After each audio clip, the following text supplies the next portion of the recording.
কেমন আছো তোমরা সবাই? আশা করি সবাই খুব খুব খুব ভালো আছো। আজকে হলো 6 মে আর দিনটা হলো শুক্রবার আর এখন ঘড়িতে বাজে 9:30 আর এখন থেকে একটা ব্লগ স্টার্ট করছি আজকে অনেক দিন পরে।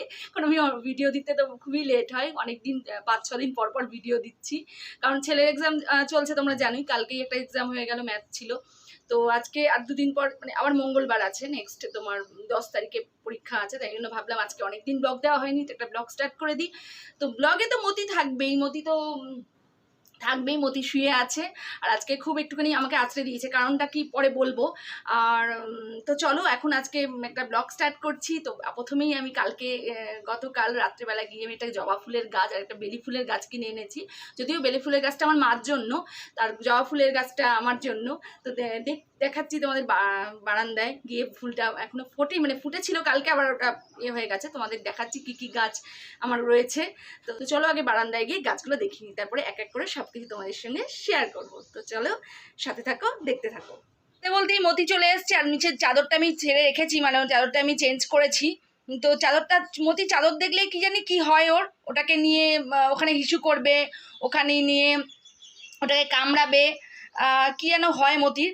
তো মতিকে যারা দেখতে চাইছিল, এরকম মতি শুরু হয়ে গেছে। আর আমাকে মতি আজকে ভীষণ দুষ্টুমি করছে, ওই যে গেল দরজার পেছনে। যেহেতু খুবই ছোট, দেখো এটা কালকে কিনে এনেছি। এই গাছটা এরকম ফুল হয়েছে, কুড়িও আছে, ফুলটা হয়ে গেছে, চুপসে গেছে, কালকে ঠিক ছিল। তো এখানে রয়েছে আর একটা, দেখো জবা ফুল আমার, এটা অনেক দিন আগে কিনেছিলাম, এটা কমলা জবা।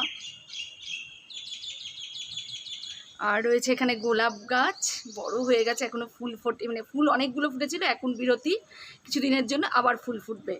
আর মানি প্ল্যান্ট রয়েছে। আর এখানে যেটা কিনেছি কালকে, এই বেলি ফুলের গাছটা, এটা মার জন্য।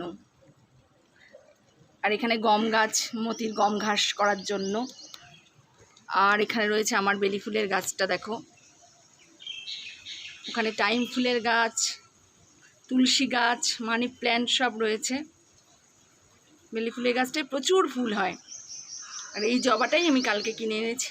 আর এই জবাটা দেখিয়ে দিই তোমাদের, দাঁড়াও, প্রচণ্ড সুন্দর ফুলটা, দেখো কতটা সুন্দর ফুলটা, দেখলেই বুঝতে পারবে। চলো দেখি মতি কি করছে। কি হয়েছে, লাফালাফি করছো কেন? কি হয়েছে মাম্মা? মাম্মা জল খাও, জল খাও, জল খাও, গুড গার্ল, জল খাও, নাও বসো। মাম্মা দেখো এবার বসে পড়বে, বাবুসটা সরিয়ে দিলাম, বসবে কি? বসো, বারো বসো। এবার বসে পড়েছে জায়গায়। তো এখন আমার জল খাওয়ারের জন্য আলুর চচ্চড়ি হচ্ছে। হাজবেন্ড তো অফিসে টিফিন নিয়ে খেয়ে বেরিয়ে চলে গেছে।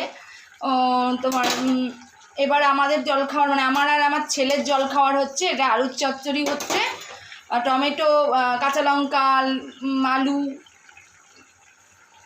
মতিটা এত দুষ্টু হয়েছে না, 5 ফোড়ন দিয়ে একটা তরকারি হচ্ছে, আর এর সাথে হবে পরোটা। এখন দেবো মতির জন্য ঘাস দিয়েছিলাম, এই দেখো ঘাস দিয়েছি, আর মতি ওখানে রয়েছে, ঘাস দিয়েছি, মতি ঘাস অতটা খাচ্ছে না। এখন কি হয়েছে কে জানে, 7 দিন ফ্রিজে রাখলেই নষ্ট হয়ে যাচ্ছে, কিন্তু আমার 7 দিনের বেশিই থাকতো। ঘাসটা একটু হলুদ হয়ে যাচ্ছে, কালকেই আবার নেবো ঘাস। তো ওই ঘাসটা খুব একটা খায় না, ও পছন্দ করে না, মানে একদম টাটকা ঘাসটা পছন্দ করে। তো ওই কারণে এখন দেবো। আর গরমকালে আমি শাক সবজি তো খুব একটা দিতামই না, মানে মতিকে একটু টমেটো দিই মাঝে মাঝে ট্রিট হিসাবে। আর হার্বস যেগুলো আগে দিতাম, পুদিনা পাতা, লেটুস পাতা, ওগুলো আমি এখন একটু অ্যাভয়েড করছি, কারণ গরমটা পড়ে গেছে, গরমে বেশি শাক দেওয়া কিন্তু ওদের উচিত না। বিশেষ করে দুর্বা ঘাস, একটু পুদিনা পাতা দিতে পারো। আর হেটাই মেনলি আমি দিই, এখন হেটা দেবো। ঘাসটা যেহেতু খুব একটা এখন আর পছন্দ হচ্ছে না, আর কালকের আগে ঘাস নেওয়ার উপায় নেই, তো কালকে ঘাস নেবো, তো আজকে তাই জন্য এখন দেবো। আর একটা কথা, মতিকে ছেড়ে এখন, মানে ছেলের যেহেতু এক্সাম কদিন পরেই শেষ হয়ে যাবে, 24 তারিখে শেষ হয়ে যাবে ওর, তো সেই কারণে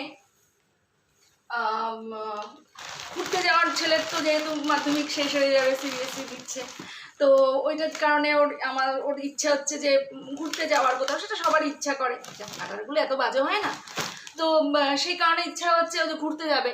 তো ঘুরতে যাবে, কিন্তু আমি না একদম মতির ওপর ভীষণ ডিপেন্ডেন্ট হয়ে পড়েছি। মানে মতিকে ছেড়ে আমার একদম ভাল লাগে না, মতিকে ছাড়া আমি কোথাও ঘুরতেই যেতে যাচ্ছি না। আমি খালি বলছি না আমি যাব না, আমার ভালো লাগছে না, ওরা সব বায়না করছে। আর মতিকে রেখে যাবো বা কোথায় বলো তুমি? আমার মাকে কাছেই রেখে, তোমরা জানোই আমার মার কাছেই রেখেই আমি যাই সব জায়গায়। কিন্তু মারও তো বয়স হচ্ছে, বেশি বেশি দিনের জন্য যাওয়াটাও মার কাছে রেখে রেখে মাও বেশি পারবে না সামলাতে। বয়স হলে যেটা হয় সবসময় দেখাশুনো, আর আমি ওকে একদমই অন্য জায়গায় কোনো ফস্টার হোমে রাখতে চাই না। এখানে হয়তো আছে আমাদের ব্যারাকপুরে ফস্টার হোম, বাট আমি রাখতে চাই না। কারণটা হলো যে মতিকে কিভাবে খেতে দেবে, ওরা কিভাবে রাখবে? আমি যেভাবে রাখি ওকে, ঠিকঠাক ডায়েট না হলে, যদিও অসুস্থ হয়ে পড়ে, আমি যে প্রপার ডায়েটে ওকে রাখি একটা সিরিয়াল, কারণ ওর তাদের কোনো রকম প্রবলেম মানে পাতলা বডি থেকে শুরু করে সেটা হতে পারে, মানে অন্য জায়গায় অন্য কিছু প্রবলেম, আমি তো অনেক দূরে চলে গেলে সেটা থেকে দৌড়ে চলেও আসতে পারবো না। আমার ভীষণ টেনশন হয় এগুলোতে। আমি মতিকে ভীষণ মানে মতিকে ছেড়ে আমি থাকতেই পারবো না, ভাবতেই পারি না মতিকে ছেড়ে আমি থাকবো, এত ডিপেন্ডেন্ট হয়ে পড়েছি ওর ওপর।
কত জল খায় সারাদিনে, অনেক জল খায় আমার মেয়ে।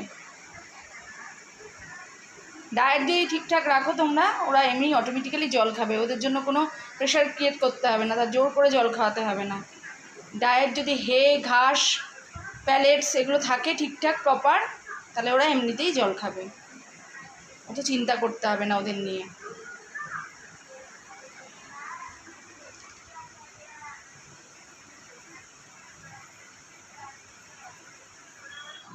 তো আমার খাওয়া রেডি, যে পরোটা আর আলুর চচ্চড়ি। আমিও যখন ছেলের জন্য বানাচ্ছি, আমার জন্য একটু বানিয়ে নিই আলুর চচ্চড়ি আর পরোটা, দারুণ লাগে খেতে।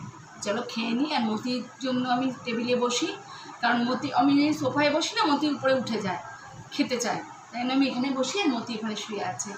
চলো খেয়ে নিই, ছেলে ওই ঘরে খাচ্ছে।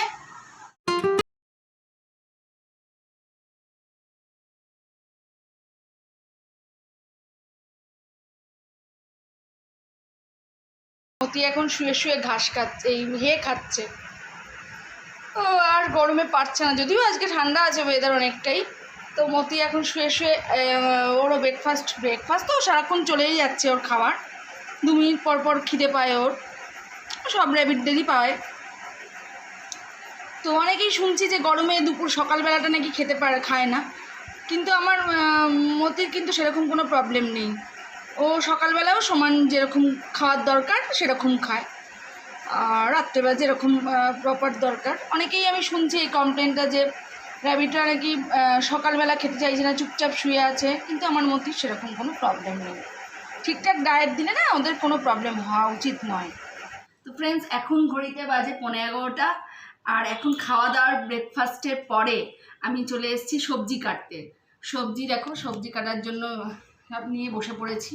ছুরি, এখানে রয়েছে ভেন্ডি, তো ভেন্ডি কাটবো আমি এখন। আর মতি দেখতে পাচ্ছ ওই যে মানে রান্নাঘরে বসে আছে, রান্নাঘরেই থাকে ও, তো সেই কারণে আজকে ভেন্ডি হবে, সর্ষে দিয়ে ভেন্ডি হবে, মানে ঢেঁড়স। আর তারপরে হবে ডাল, হবে মুসুর ডাল পাতলা করে পেঁয়াজ দিয়ে, আর করব হচ্ছে ডিমের অমলেটের কারি। এটাই আজকের মেনু। দেখি চাটনি যদি সময় পাই করে ফেলবো, নাহলে করবো না। আর ছেলে তো প্রচুর পড়ছে, এরপরে সায়েন্স পরীক্ষা, সারাদিন পড়ছে। তো এখন ভেন্ডিগুলো জলে ভিজিয়ে রেখেছিলাম, এবার কাটবো, কেটে রাখবো। তো চলো বেশি বকবক করবো না, তাড়াতাড়ি রান্নাটা করে ফেলি।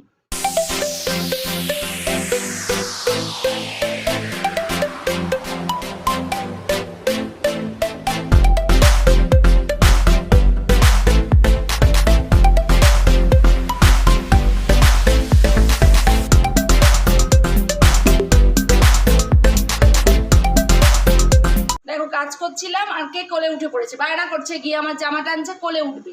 তো এখন একটা তুমি এটা কোলে নিয়ে নিয়েছি, বায়না করছে খালি। আজকে কি হয়েছে মতি জানি না, খালি কোলে উঠতে চাইছে। আজকে খালি আদর খাবে, মাম্মাটা খালি আদর খাবে। আমার মাম্মাটা সারা দুপুর তো কোলে নিয়ে ঘুমিয়ে থাকে, ঘুম পাড়িয়ে দিই। আমার কোল ছেড়ে দিয়েই আমি কোলে উঠে পড়বো, তখন ও উঠে পড়বে। সারাক্ষণ কোলের মধ্যে চিপকে থেকে ও ঘুমিয়ে থাকে আমার কোলে, আর নাক ডাকে। তো এখন রান্না করতে করতে ব্রেক নিতে হলো, মতিকে আদর করার জন্য। শুনবে না, জামা কাপড় টেনে ধরছে, নাইটিটা গিয়ে টেনে ধরছে যে কোলে নাও এখন, মায়ের আদর।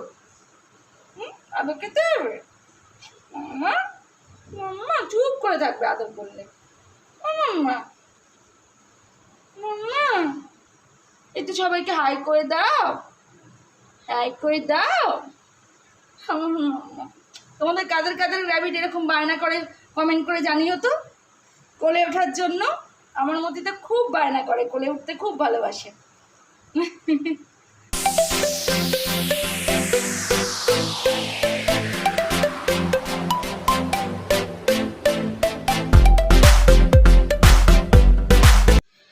তো ফ্রেন্ডস, এখন ঘড়িতে বাজে 1টা, আর আমার এখন রান্নাবান্না দেখালাম কি কি করেছি। রান্নাবান্না কমপ্লিট, কাজের দিদি কাজ করে চলে গেছে, আর মাও চলে গেল, আর ছেলে গেছে ওর ঠাম্মির বাড়িতে।